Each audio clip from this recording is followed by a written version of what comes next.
and welcome to Thinking is Free, proudly brought to you by Chinmaya Mission New Zealand. Howdy everyone, welcome back. My name is Akash and today we have Ishanji and Pooja. How are you? So last episode we said Pooja she's just back from her travels. Back in from her travels. And so we thought it'd be good actually to talk about traveling. Yep. And the importance around traveling, if it is important, and the purpose of traveling and why we should do it, given the current state of the time as well, where a lot of talk about sustainable living, effects on the planet, climate change, you know, like when you start adding and weighing those things up, is what purpose does travel serve? Mm-hmm. And when we're looking at it in, again, what we always bring it back to, self-centered versus self-inclusive, and how we apply that to traveling.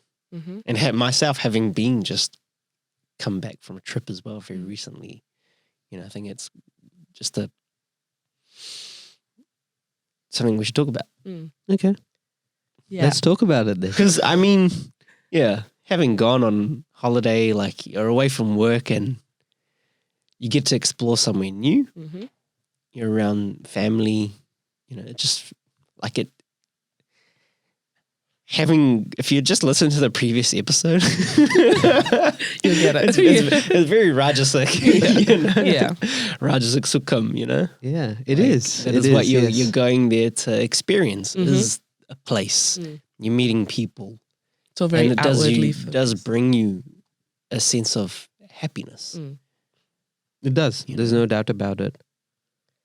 But But it also then- leaves us high and dry and wanting more and exhausted.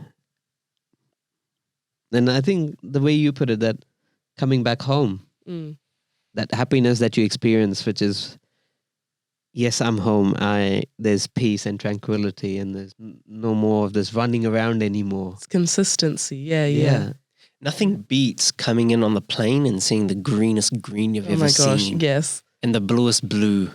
And New Zealand water and New Zealand air. Oh, I love that. And my You room don't and my have to bed. leave New Zealand to experience that, right? Yeah, I know, but You but what we're appreciate saying, it more. you appreciate it more. You're like, I am back home You really now. do appreciate it more, yeah. And therefore I have to travel. That is the purpose of travel, to appreciate home more.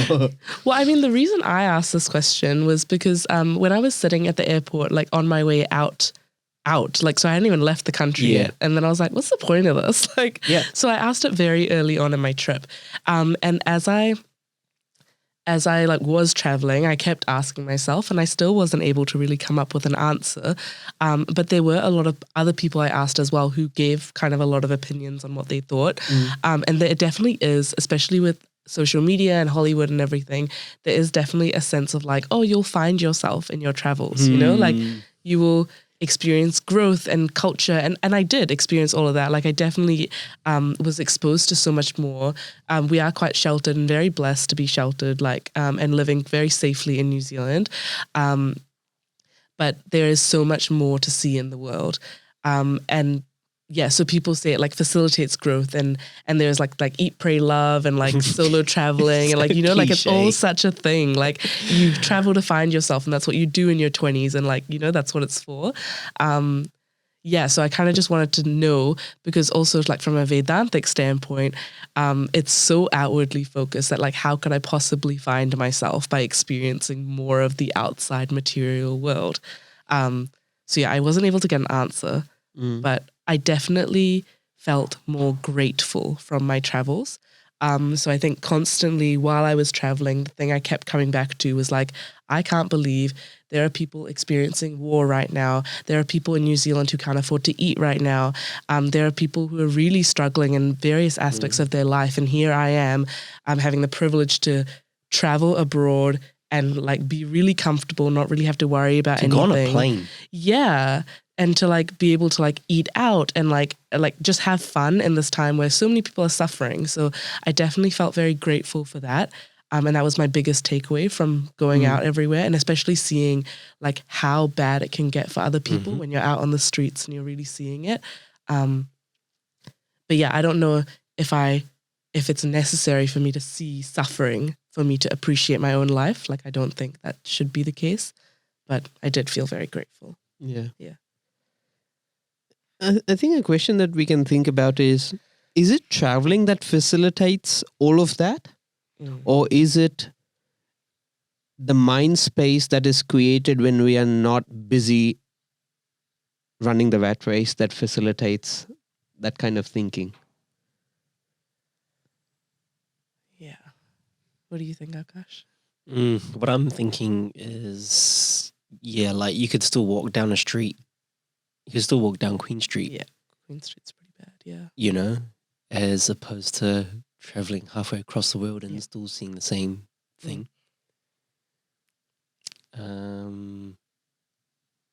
Person to person connection is a little bit different. You know, us being in the same room as opposed to just talking over the phone or over like Teams or something like that, or Zoom. Yep. So you're talking about traveling to meet people. Yeah. Okay. Yeah. Because that's what I did just recently. We went for my wife's, someone in her family had a wedding. Yep. And so that was the first time I was also meeting everyone as well. So when I was there, the purpose of our journey was to go and visit family. Yeah. So it wasn't travel as such. It was more of...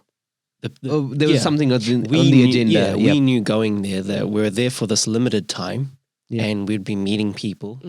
We're going for the wedding and that was that. If there was any travel additional to that, then we would sort that out. Like, that's why we didn't really plan for any additional travel. It's just like, when we get there, we'll figure it out type thing. But it's like, my expectation wasn't that we were there to travel. Yep. Yeah. So, coming back to that idea that what really facilitates that questioning? Is it just the availability of time and a mind which is not preoccupied with something, which definitely happens, right? We do travel for a break. But I think you definitely... Does break necessarily come only through traveling, or a break is a break and traveling is traveling? We fit traveling and equate it to being a break, but is it really a break? Because it's not guaranteed that every time someone travels, a person will have these kind of thoughts. No, but I think there's also a new term for this. It's called a staycation, where you have a break, like you take leave or whatever, but you don't go anywhere. Like you just have a break. And that's like a pure break. Like you're not leaving the country or anything. You kind of just sit at home or you just chill. And I think even in those situations, I don't even think I'd have that line of thought. Because my line of thought... You had those thoughts while sitting at the airport. Yeah, that's true. Without going to any other country. That is true. That is so true. If you could have it at the airport, I mean, I can drive you to the airport and you can think about it and come back. I don't need to take a plane That is true, actually. I'm not sure what... I think for me, like, it almost stemmed from like a... it stemmed from just the feeling of anticipation of like what... I think I was trying to decide what I was to expect from this, from these next 5 weeks. Yeah. Like, I think going in, even though we had like somewhat of an itinerary planned, I hadn't been to any of these places before. And so I think it was me just trying to be like, oh, what should I expect? Like, what expectations can I set for myself on what my experiences are going to be like my upcoming experiences. Yeah. And then because I kind of drew a bit of a blank, I think that almost helped me enjoy my travel as well, because I didn't have expectations going in. Like, I just couldn't think of how to form them. Yeah. I think even like what you said before is like the norm now is that you're going to go find yourself. Yes. And it's like, where? Like, where am I going to be? And the expectation is that I'm going to come back with this magnificent story about something that happened that's changed the way I am and the way I think. I've discovered myself. You know, but like everything we talk about is everything happens within. Yeah. Well, it's interesting because I thought that a little bit for this trip, but not really because I was traveling with people. But I definitely previously when I traveled, I've done solo travel and I traveled to Bali by myself. And I definitely thought prior to that trip that I'll be like, oh, like, you know what, like this is going to be life changing. Like I'm definitely going to find who I am. And I didn't, but Is that something that's been sold to us by society or Yes. tourism industry? Yes. Why society? Is it something that has been I think sold it is to society. us? I don't know if it's the I don't think it's tourism industry. because tourism doesn't encourage solo travel as much. They are now, like slowly now, because I think a lot of general culture is going more like I would say self-centered. I wouldn't even use self-inclusive in that way. For travel, like for even just general living, I think a lot of society and culture is becoming more self-centered. So I think now is a little more solo travel and things like that. But I think there's definitely a movie I'm thinking about which is called Eat, Pray, Love. I'm not sure how many people have seen it. I haven't. I think it's Julia Roberts, Yeah. and she has like a really bad breakup, and then she goes and like travels to like 3 different countries, and then at the end of the movie she's like found herself, you know? Yeah. So, yeah, you know, I think a lot of it is what's fed to us, that you'll find yourself by doing something, Yeah. whereas you find yourself by diving deep within yourself and understanding yourself better, by having those reflective moments of what's important to me. What is it that really ticks me? What is it? What's my personality really like? What's most important to me? And for all of that, what is required is a break, not a period of travel, I feel. I mean, if there is an avenue where all those thoughts are invoked, where I'm able to dive deeper into myself, I'll discover myself sitting where I am. I need not travel the world for it. But how does that then, like going to a place to explore a culture, to taste new foods, to see how people live, Do we need it? do we? Here is Yeah, the do other we? thing, right? Traveling is ingrained into our social fabric today, right? And it sounds a little bit ridiculous if someone says, I haven't traveled, Mm. right? Yeah, it's It's almost like a oh, rite Yeah, of passage. and I yeah. think like It's the normally norm. you'd just be like, well, then you're not really cultured, Yeah. or you don't understand the world, or You know, assume things about this, yeah, because such a that person hasn't done. Yeah. So how would they know? Yeah. Right? But at the same time, we are facing this dilemma, or we are facing this challenge of climate change. And the tourism industry is one of the biggest contributors towards carbon emissions. Mm. Are any of us willing to say, for climate change, I will not travel? It's like even before we were just saying you can offset your tickets now, and how many of us offset? Do they really on it? do it? Yeah, how much? It's like $5, right? To offset. On in New Zealand, I think it's $5. Is it? And I still Well, it am like, depends on nah. how far you're traveling. Yeah. I still say no because, okay, Yes, no, that's fair. on principle though, because they make so much money off people. Yep. So I say no. Okay. And also because I have no idea what they're doing with that money. Yep. Like they just say, do you want to offset? And I'm sure like out of guilt, I'm sure a lot of people do say yes. And I'm so tempted to say yes. But I'm like, actually, what are they doing with this? I know that there are companies that you have to go through to get certified as like a carbon off, like this So certain. a lot of it is just going into admin, getting those certificates that yes, we are doing the right thing. Because say No. So you got to get the certification to say that you are. or to even offer that. To show, you have to show proof that you are. So when I'm going through that process of collecting money, I'm sure a chunk of it goes into Oh, getting yes. and maintaining that certificate that Certification. yes, we Yeah. are doing the right thing. But like also I'm just thinking like for my thought process. So my thought process was if I pay this and if like 6 to 10 other people on my flight pay this and nobody else on my flight pays this, what does that achieve? Half a tree. But so okay. This is a really good thing to actually challenge. Then Yeah. is that still better than not?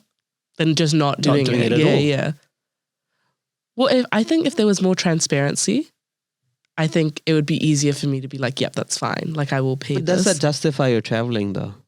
No, I don't think it actually offsets enough. No, it's because Akash brought it up, saying Yeah. that you can offset your carbon emissions. Just because I offset my carbon emissions, does that justify my traveling? It's again, like, it comes back to the purpose of the travel. Yes. You're offsetting it, therefore you're saving the planet. Yeah. You think, Yeah. you know. Yeah, So we're not it's saying no becoming- travels. yeah, Travel for a specific purpose or for work or family emergencies. I'm sure, yes, there is a place for all of it. And even for, we're not saying don't travel. By all means, go travel the world if you want to. Mm. We're not dictating terms over here, but it is something worth questioning that is it ethically right for me to travel when the tourism industry is one of the biggest contributors of carbon emissions in this day and age where climate change poses a real threat to this entire planet?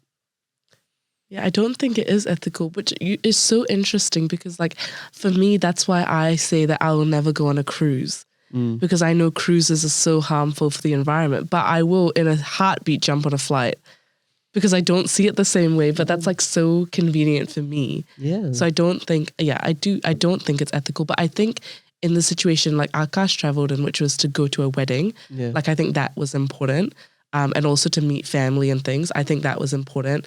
And I think there are purposes to travel, but I think, I don't know, like I just gallivanted across Europe. I don't know if that was but like, then, like, okay, so let's say you have in other aspects of your life, X, Y, Z, you're contributing positively to the environment, to the society, and this is the one thing, you just need to get on a plane because you want to go do this one thing. Is that still then acceptable?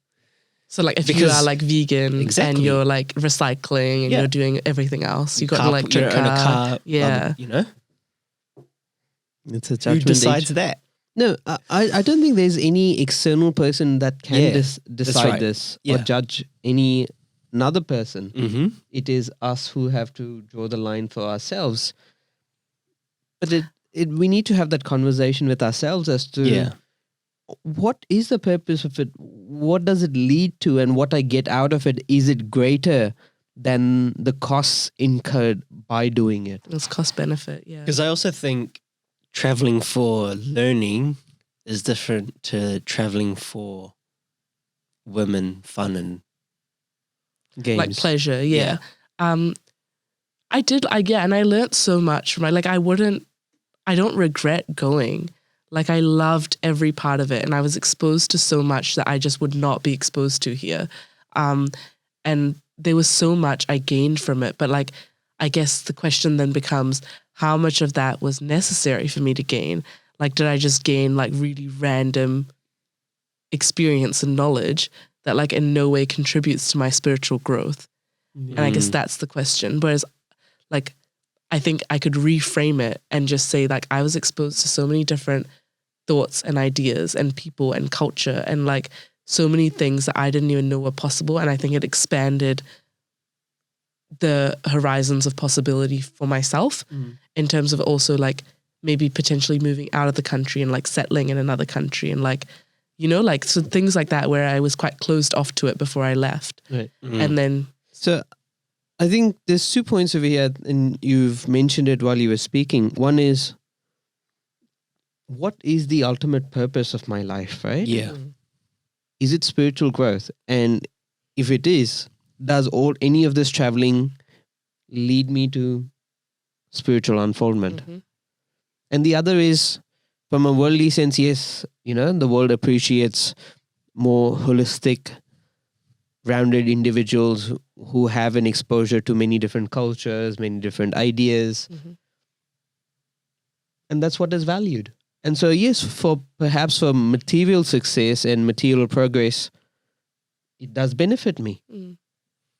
But for spiritual unfoldment, to tapping into this inner happiness, does it help me?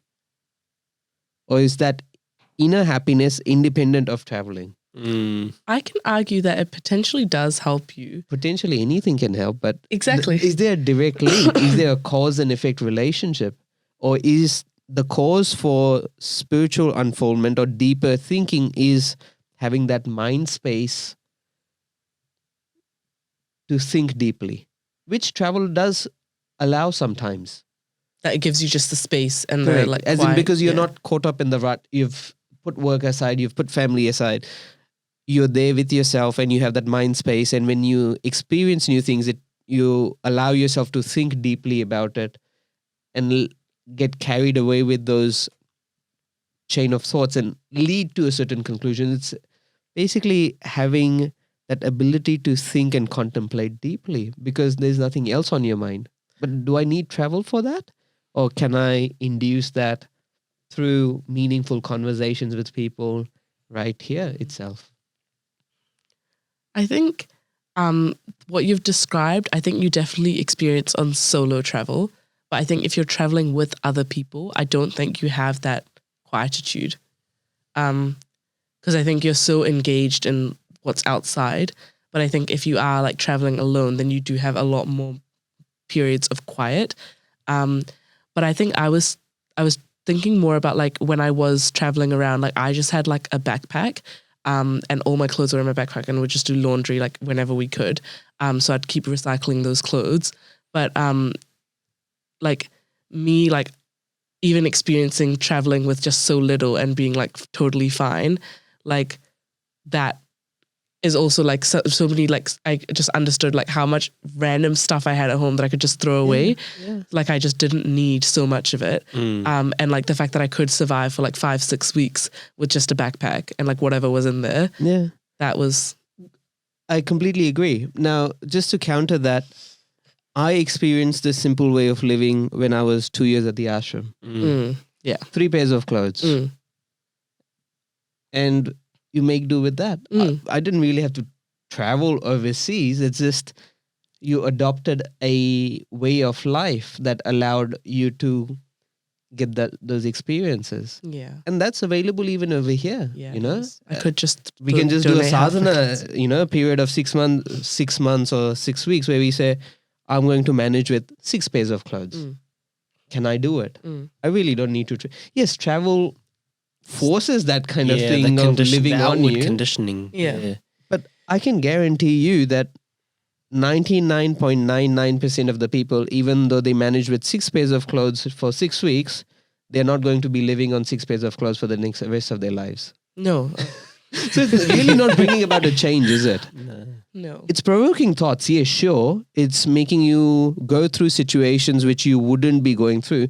But is it leaving a significant change where you're changing the way you live and think Yes. completely? So I guess the point is, even though it is starting good thinking and it is provoking thought, even though it's doing that, the cost of how it's doing that is not enough considering the benefit of the thought-provoking stuff doesn't last. Yeah.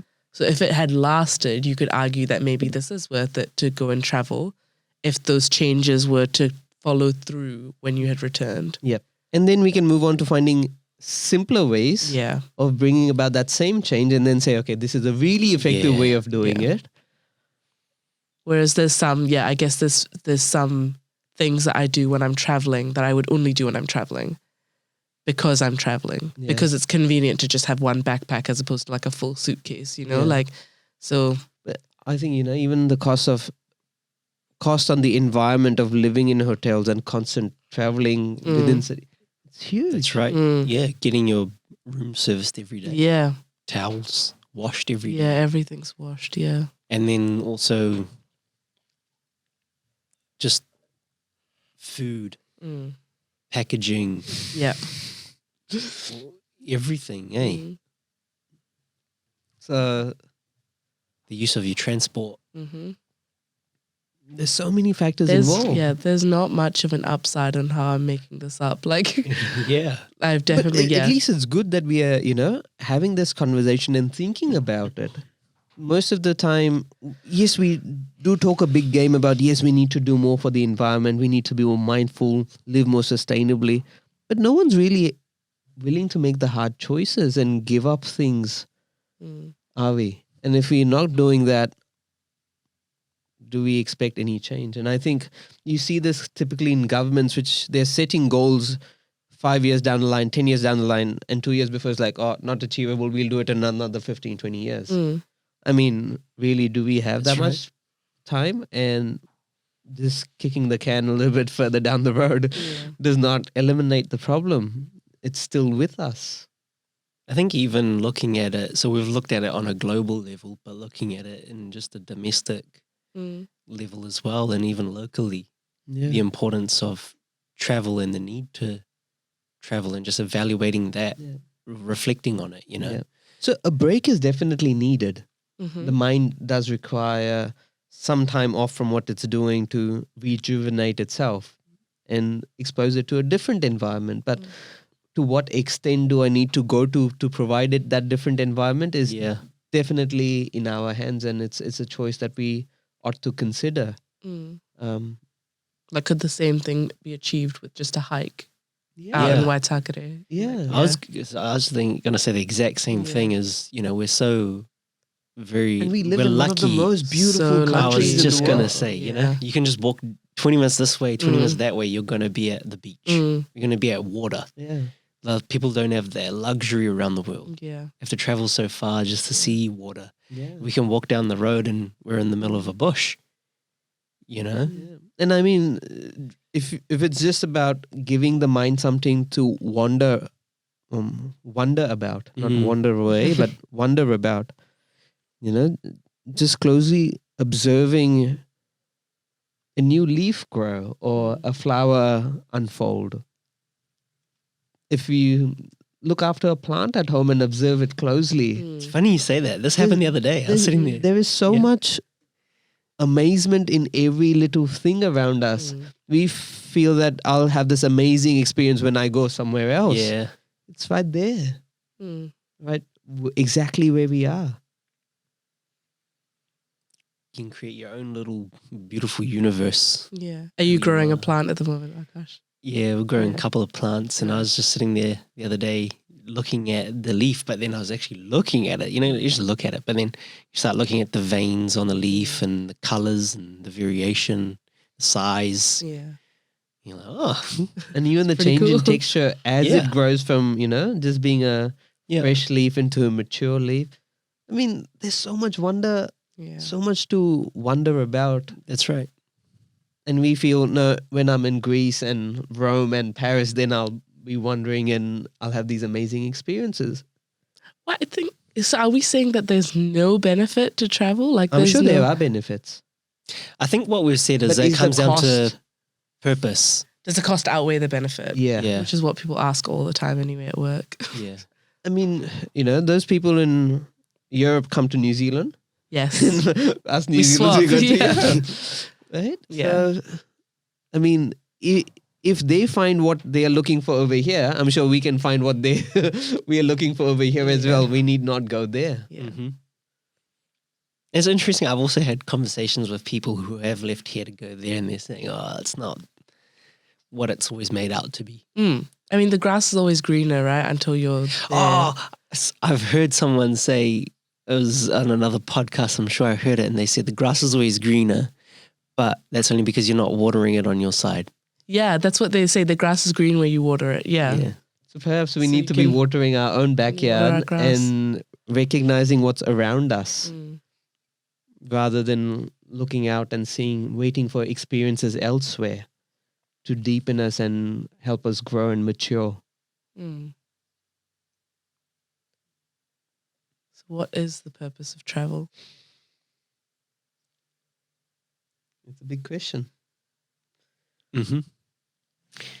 All right. I think we're just about at end of time.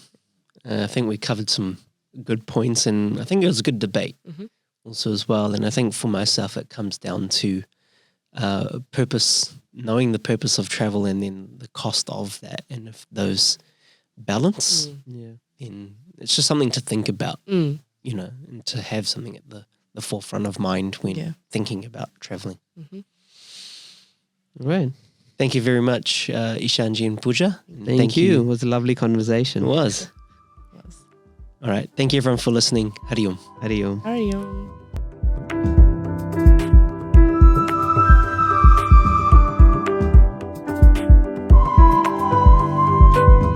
Thank you for tuning in to another episode of Thinking is Free, proudly brought to you by Chinmaya Mission New Zealand. For more information on events, courses, Seva projects and study groups, please visit chinmaya.org.nz. Hari Om.